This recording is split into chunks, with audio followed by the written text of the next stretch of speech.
रात के ठीक 12 बजे श्री कृष्ण का जन्म हुआ। भारतवर्ष ही नहीं बल्कि दुनिया के हर मंदिर में घंटों की ध्वनि, शंखनाद, झालर और ढोल के साथ श्री कृष्ण का स्वागत किया गया। आरती हुई, प्रसाद बांटा गया, भजन गाए गए, स्तुतियां हुई और भाव विभोर होकर समस्त जनमानस ने श्री कृष्ण का स्वागत किया। भक्त अपने भक्ति भाव में डूब गया, ज्ञानी ने मानो गीता में गोता लगा दिया, योगी हर्ष से भरकर अस्तित्व के कारण को प्रत्यक्ष देखने लगा और कर्मनिष्ठ ने नई प्रेरणा व ताजगी पाकर स्वयं को धन्य महसूस किया। श्री कृष्ण का बाल रूप मानो फिर से जीवंत हो उठा और उनके विराट विश्व रूप का दर्शन भी आंखों के सामने आ गया।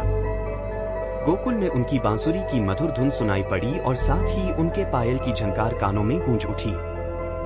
कंस के आसुरी साम्राज्य में भय का माहौल स्थापित करने वाले कृष्ण भी दिखे और मां यशोदा के डर से सहम जाने वाले वही बाल कृष्ण भी मन को भा गए।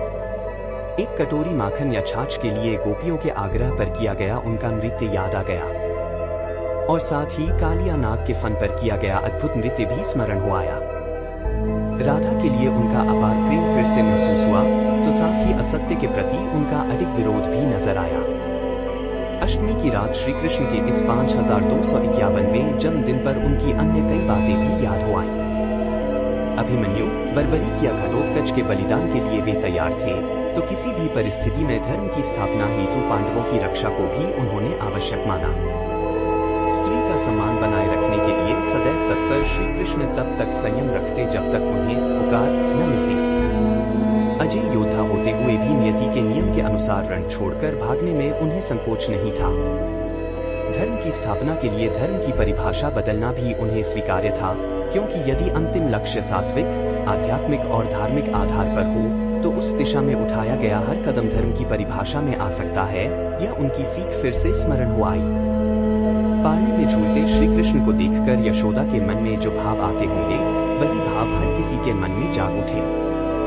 बाल कृष्ण को देखकर नंद बाबा की खुशी सबने अनुभव की। गोकुल की धरा के प्रत्येक कण ने जो धन्यता उस समय महसूस की होगी वह धन्यता आज फिर सबके मन में स्थापित हो गई। उस समय के नन्हे कृष्ण के मुखकमल की छवि मन में उभरने लगी। ऐसा लगा मानो अभी बाल कृष्ण खड़े होकर माखन मांगेंगे या चुरा लेंगे।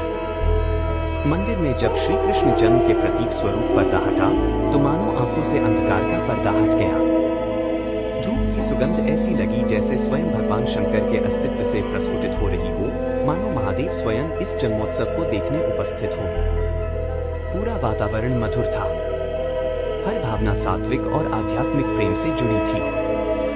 हर बार श्री कृष्ण के प्रति भावनाओं की धारा में संपूर्ण मानवता बहने लगती है और जब तक मानवता का अस्तित्व है तब तक इसमें कमी आने की कोई संभावना नहीं।